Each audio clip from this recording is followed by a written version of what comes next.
Why hello there beautiful people, Kaz the Blackheart here, and yes ladies and gentlemen, we are back with the Sacramento State Legacy here on College Hoops 2K8.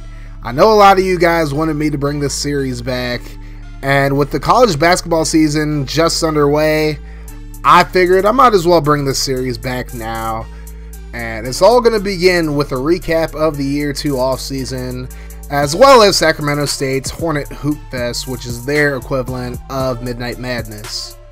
For those of you not familiar with this series, I just want to give you a little recap. We are actually just coming off a national championship victory over Villanova.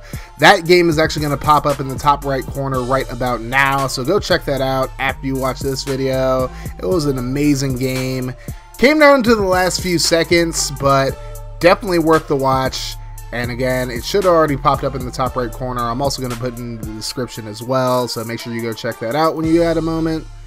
We are going to say goodbye to two of the main players on the Sacramento State team. Of course, Shawn, the starting center, and Nelson Evans, the starting shooting guard / small forward.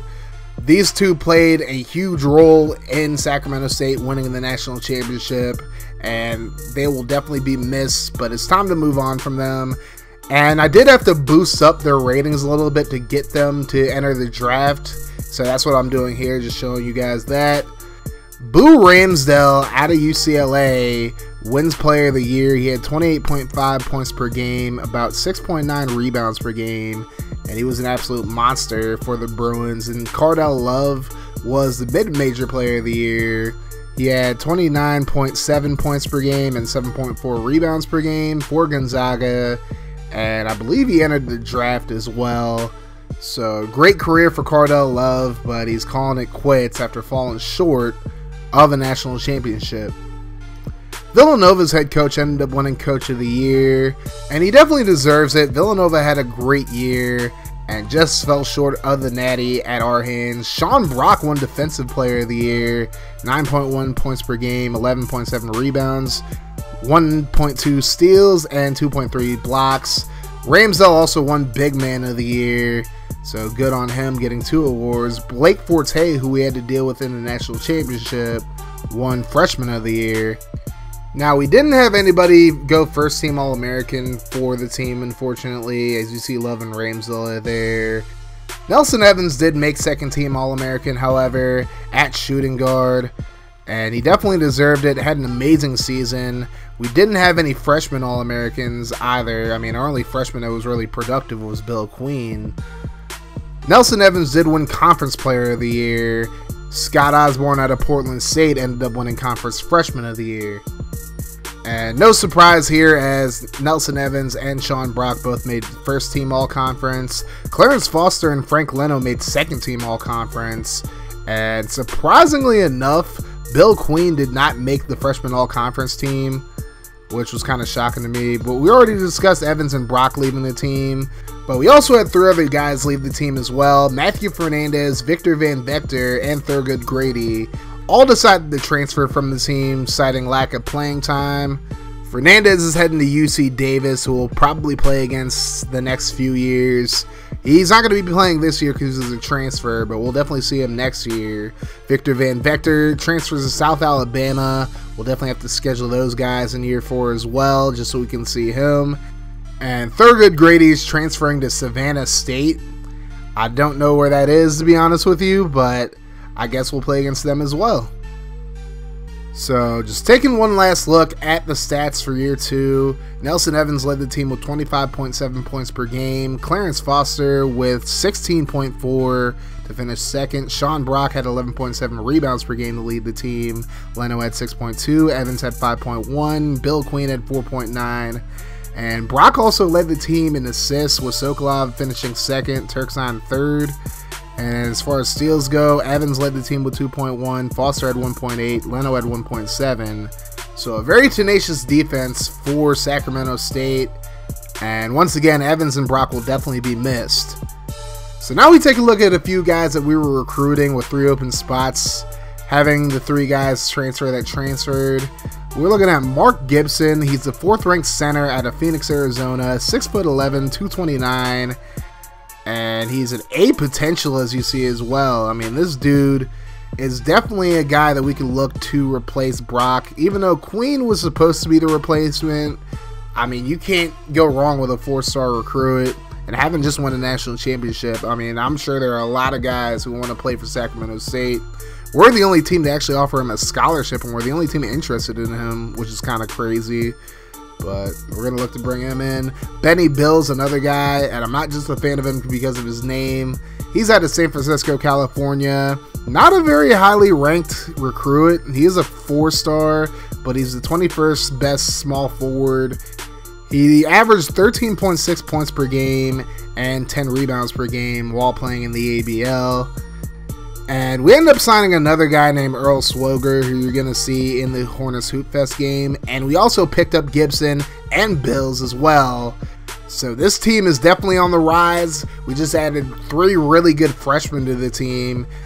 And now we take a look at our schedule for year 1. We got a lot of tough games early on. We got UCLA to open the season. We got Ohio State. We got Georgetown. We got Florida. We got Texas. A lot of tough games on this schedule. But they're all very much winnable. We won a lot of games last year, including in the tournament, that a lot of people thought we would lose. As we look at the roster, Clarence Foster now an 81 overall. But look at those freshmen. Gibson's a 78 overall, Swoger's a 75, and Bills is a 77. So this team is definitely built to possibly repeat as national champions. But first, we got to deal with the Hornet Hoopfest. So I'm going to be controlling the team on the right, and it's comprised of Christopher Hornsby, Clarence Foster, Benny Bills, Frank Leno, Mark Gibson, Quentin Banks, and Jackson Steele, taking on the team of Mikhail Sokolov, Earl Swoger, Rarq Terksein, Randy Lambier, Bill Queen, and Colin Washington. So let's get into the action here. Here's Benny Bills, passing out to Hornsby. He pulls up from the top of the key, hits the 3, and it's a 3-0 lead for the white team. Later on, here's Hornsby passing over to Foster in the corner, and Foster just doing what Foster does best, hitting those corner 3s, and it's a 92 lead for the white team. But Terksein not going to let the green team fall too far behind early on as he hits a 3 to make it a 4-point game. Then Earl Swoger getting the lucky bounce to go in for the 3. It's 9-8 now, but Benny Bills pulling up from deep. He gets the 3 to make it a 4-point game. And then Sokolov tries to pass inside. Gibson says, "No way, Jose." And here's Hornsby getting the easy bucket to make it a 6-point ball game. Next white team possession. Here's Gibson backing down 2 defenders at once. Passes it back to Foster. He hits it from the wing to make it a 9-point game. But then a big turnover there by Banks. Swoger with the steal. He passes it to Sokolov. He's going to dunk it to make it a 5-point ball game. Just over 7 minutes to go. Here's Jackson Steele. Terksein just moved off him for some reason. Lambier steps up, but he gets the bucket. Jade right in his eye to make it a 5-point game. And then Bills with another 3 to put the white team up by 8. And now the green team trying to come back in this one. Swoger misses a 3. Rebounded by Lambier, and he goes back up with it to make it a 6-point game. Under 6 to go, and Sokolov with a beautiful hook shot makes it a 6-point game. Now 5 minutes to go. Bill's going to drive inside, lays it up, and good. And I'm a big fan of this guy, again, not just because of his name, but how about Earl Swoger getting a beautiful layup to go in? Makes it a 6-point ball game. Just over 4 minutes to go. Terksein pulls up for 3. Good, and he makes it a 1-point ball game. Under 4 minutes now. And here's Swoger from the top of the key hitting a 3. 2-point lead for the green team now. But it wouldn't last very long as Mark Gibson gets the rebound and the putback to make it a 1-point lead for the white team. But then Terksein going to extend the green team's lead as the green team started off really slowly, but now they have a 6-point lead. Swoger misses a 3, but Lambier tips it back in. We go into the half with the green team leading the white team 40-35, and both of these teams are shooting 3s very well, both shooting 50%. The green team was trailing pretty early, but were able to bounce back and now have a 5-point lead. Now we go into the second half. Here's Leno backing down a couple of defenders. Foster for 3, hits it, and he makes it a 5-point game. Now here's Gibson passing over to the corner. There's Benny Bills with another 3. Makes it a 5-point ball game yet again. Now here's Foster, driving past Sokolov, passes out to Bills again for the three, and it's good. Bills is taking this game over right now, but then Foster going to turn it over with the game tied at 46. Here comes Swoger, lays it up, gets the bucket and the foul, and he would make it a 3-point ball game. And then Foster going to tie it up with his three from the corner. We're tied at 49. Green team would take the lead again on some free throws, and Sokolov with another beautiful layup. 15 points up to this point for him. Jackson Steele was not going to make this three, but Queen gets called for the goaltend, so that'll be a 3 for Steele. Terksein going to hit a 3 the old-fashioned way, however. Makes it a 5-point ball game. So now here's Love. Going to pass it back to Bills. Pulls up for 2, and he hits it. Benny Bills with 16 points up to this point, and then Swoger with another 3. Under 3 minutes, they have an 8-point lead. But here's Clarence Foster picking Swoger's pocket. He's going to dunk it to make it a 3-point game with 2.5 to go. And now here's Gibson backing on the defender over to Foster in the corner. And he hits the 3 to tie it up at 71 with under 2 minutes to go. This game's going to go down to the wire. Sokolov over to Terksein in the corner. Hits the 3 to give the green team the lead. And now a 5-point game after some free throws. Foster going to hit a wide open 3, however, to make it a 2-point ball game. 17 seconds to go. The green team trying to put it away. Here's Sokolov. Swings it over to Swoger. Trying to put the game away. Misses it. And the white team burns a timeout. Last chance to get a tie or the win. Steele passes to Foster for the win. No good. And the green team would walk away with a 76-74 victory.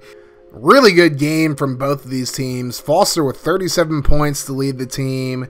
Benny Bills with 18 points, 4 for 10 from 3-point range. Definitely has to work on his field goal shooting in general, but 3 different players for the green team had 19 points. Sokolov, Swoger, and Terksein. Lambeer and Queen had double-digit rebounds, and Washington had 4 points. So let me know what you think the ideal rotation should be in the comment section below. Who do you think should start? Who should come off the bench? Who shouldn't get any minutes at all? Let me know. Also, if you guys want to create a recruit for me to possibly go after, or just to be in the series in general, make sure you guys follow the template down below in the comment section, and make sure you guys post your recruits in this video and this video only. Don't post it in any other video. Don't post it on Discord, just in this video. That's going to do it for this video, guys. Make sure you guys smash that like button if you want to see more of the Sacramento State Legacy here on this channel. You guys have yourselves a wonderful rest of your day, night, or whenever you're watching this. And like I always say, guys, no matter what happens, make sure you keep that mofo rolling. And I'm out of here. Deuces.